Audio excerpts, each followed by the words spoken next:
اور یہ اس آیت سے بھی واضح ہو رہا ہے کہ چھپا کر جو نیکی کر کے انسان اپنی اصلاح زیادہ کر سکتا ہے بنسبت یہ کہ سر عام کرے، اور اس میں ریاکاری کا بھی عنصر شامل ہو سکتا ہے۔ آیت نمبر 272، لَيْسَ عَلَيْكَ هُدَاهُمْ وَلَكِنَّ اللَّهَ يَهْدِي مَن يَشَاءُ وَمَا تُنْفِقُوا مِنْ خَيْرٍ فَلِأَنفُسِكُمْ وَمَا تُنْفِقُونَ إِلَّا ابْتِغَاءَ وَجْهِ اللَّهِ وَمَا تُنْفِقُوا مِنْ خَيْرٍ يُوَفَّ إِلَيْكُمْ وَأَنْتُمْ لَا تُظْلَمُونَ۔ لوگوں کو راہ راست پر لانا آپ صلی اللہ علیہ وسلم کی ذمہ داری نہیں، بلکہ اللہ ہی جسے چاہتا ہے ہدایت دیتا ہے، اور جو مال تم خرچ کرو گے وہ تمہارے اپنے لیے ہی ہے، اور جو تم خرچ کرتے ہو وہ اللہ ہی کی رضا کے لیے کرتے ہو، اور جو بھی تم مال یا دولت تم خرچ کرو گے اس کا پورا اجر تمہیں دیا جائے گا، اور تمہاری حق تلفی نہیں کی جائے گی۔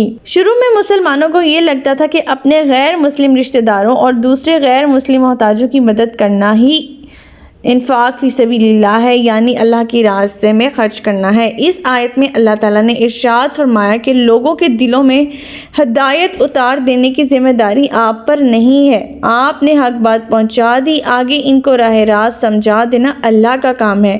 رہا دینی مال و متاع تو اس کی حاجات پوری کرنا تو اللہ کی رضا کے لیے تم جس حاجت مند کی مدد کرو گے اللہ تمہیں اس کا اجر لازمی دیں گے۔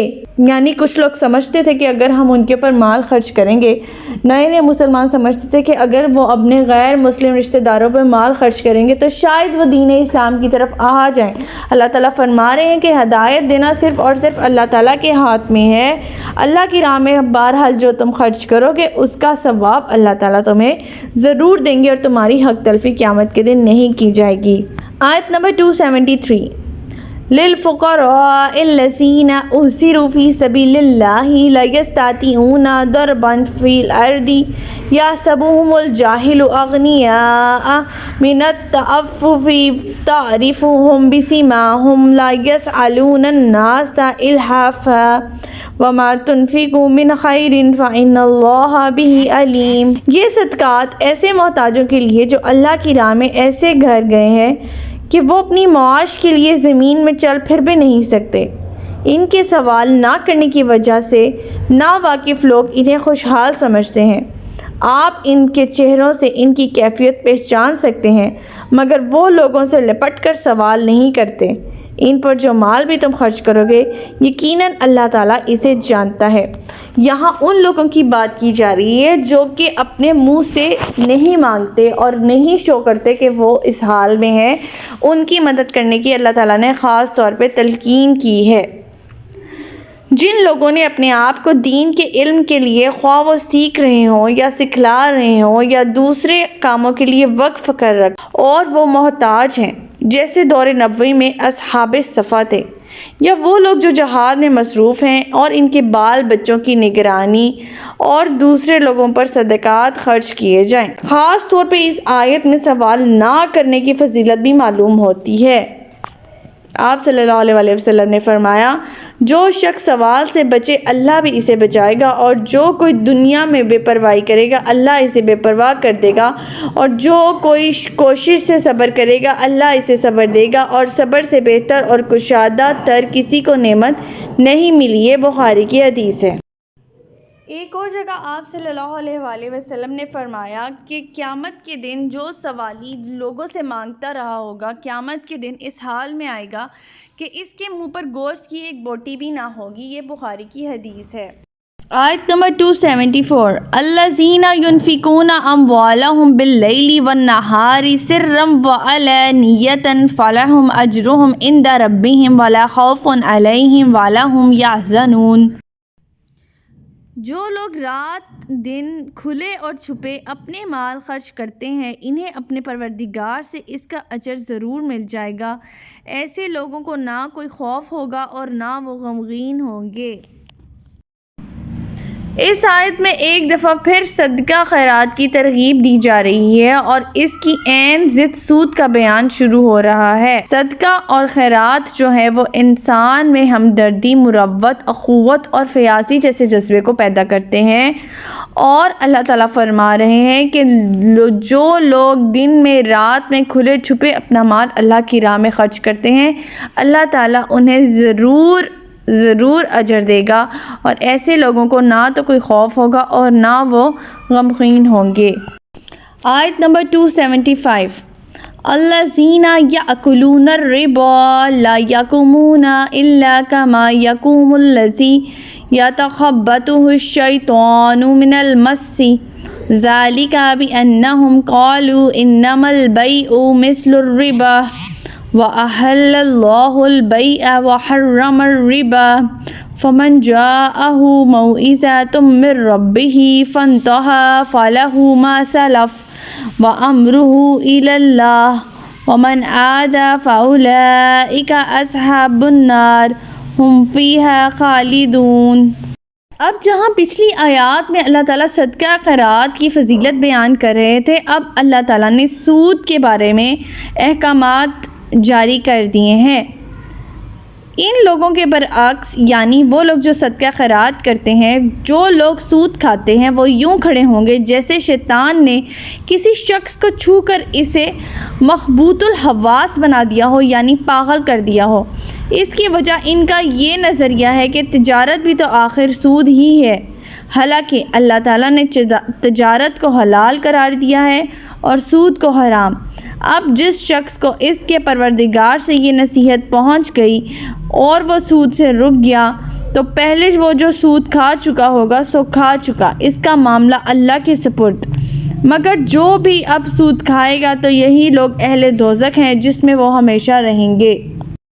ایک مسلمان ہونے کے ناطے ہمارا یہ فرض ہونا چاہیے کہ جب اللہ تعالیٰ نے سود کو حرام کر دیا ہے تو اس کے حکم کے سامنے سر تسلیم خم کر دیا جائے، خواہ اسے سود اور تجارت کا فرق اور اس کی حکمت سمجھ آئے یا نہ آئے۔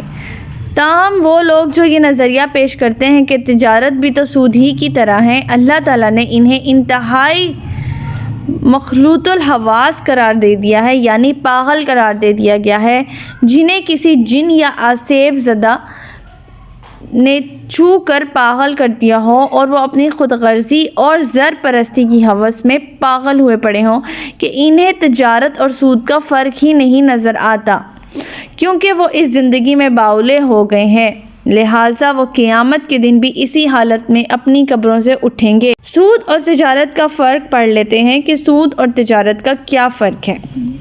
نمبر 1، سود ایک طے شدہ شرح کے مطابق یقینی منافع ہوتا ہے، جبکہ تجارت میں منافع کے ساتھ نقصان کا احتمال بھی موجود ہوتا ہے، خواہ کوئی شخص اپنے ذاتی سرمایہ سے تجارت کرے یا مداربت یا شراکت کی شکل ہو۔ یعنی جہاں بھی کہیں فکسڈ اماؤنٹ ہو جائے گی، ایک طے شدہ ہو جائے گی شرح اور منافع یقینی ہوگا، تو ایسی چیز کو ہم کہیں گے سود، جبکہ تجارت میں ایسا نہیں ہوتا۔ تجارت میں نفع بھی ہوتا ہے اور نقصان بھی ہوتا ہے۔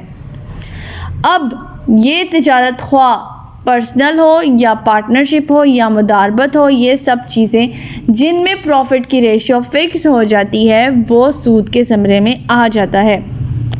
مداربت کی شکل میں فریقین کو ایک دوسرے سے ہمدردی، مروت اور مل جل کر کاروبار چلانے کی فضا پیدا ہوتی ہے، کیونکہ ان کا مفاد مشترک ہوتا ہے اور اس میں قومی پیداوار پر خوشگوار اثر ہوتا ہے، جبکہ تجارتی سود کی صورت میں سود خوروں کو محض اپنے مفاد سے غرض ہوتی ہے۔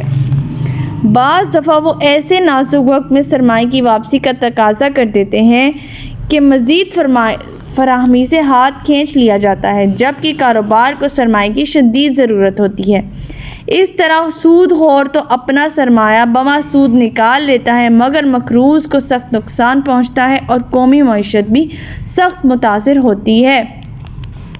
دوسرا مداربت میں کیا ہوتا ہے کہ ایک شخص کے جو ہے وہ پیسے ہیں اور دوسرے شخص کا جو ہے وہ ایکسپرٹیز ہے، اس کی قابلیت ہے، اس کا تجربہ ہے، یا تو پیسے ہیں اور دونوں جو ہے پارٹنرشپ کی بیس پہ کام کر رہے ہیں۔ اب دوسری طرف جو تجارتی سود ہے، کسی نے آپ کو سود دیا ہے، آپ کو منی دی ہے کسی بھی کاروبار کے لیے، کسی بھی تجارت کے لیے، اور وہ آپ سے چارج کرتا ہے ایک فکسڈ اماؤنٹ ایسا انٹرسٹ کی صورت میں، ایک بندے کا فائدہ ہو رہا ہے، دونوں کا فائدہ نہیں ہو رہا۔ جس نے سود دیا ہے اس نے تو انٹرسٹ بھی لے لیا، اپنی اماؤنٹ بھی لے لی، اور جو مقروض ہے وہ تو مقروض تر ہو گیا اور بیچارہ پریشان بحال رہ گیا۔ تیسری بات، مضاربت اور سود میں تیسرا فرق یہ ہے کہ مضاربت سے اخلاق حسنہ پرورش پاتے ہیں، جس سے معاشرے میں اخوت اور خیر و برکت پیدا ہوتی ہے، جبکہ سود سے اخلاق رذیلہ مثلاً خود غرضی، مفاد پرستی، بخل اور سنگ دلی کے جذبات پیدا ہوتے ہیں۔ یہاں پہ یہ بات بھی غور طلب ہے کہ اللہ تعالیٰ نے یہ نہیں فرمایا کہ جو سود کھا چکے ہیں انہیں اللہ تعالیٰ معاف فرما دیں گے۔ اللہ تعالیٰ نے فرمایا ہے کہ ان کا معاملہ اللہ کے سپرد ہے، چاہے تو بخش دے، چاہے تو سزا دے دے۔ لہٰذا محتاط صورت یہی ہے کہ وہ سود کی حرام کمائی نہ خود استعمال کرے، بلکہ جس سے سود لیا تھا اسے ہی واپس کر دے تو یہ سب سے بہتر ہے، ورنہ محتاجوں کو دے دے یا رفع عامہ کے کاموں میں خرچ کر دے، یعنی فلاحی کاموں میں۔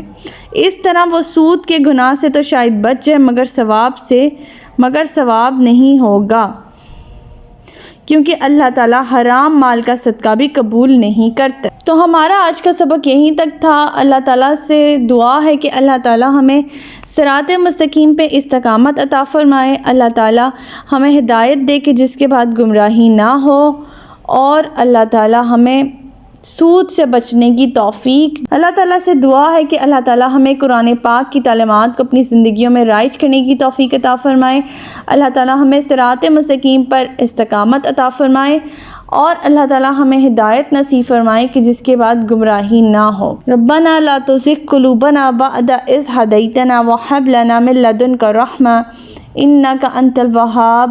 سبحانک اللہم وبحمدک استغفرک واتوب الیک۔ السلام علیکم ورحمۃ اللہ وبرکاتہ۔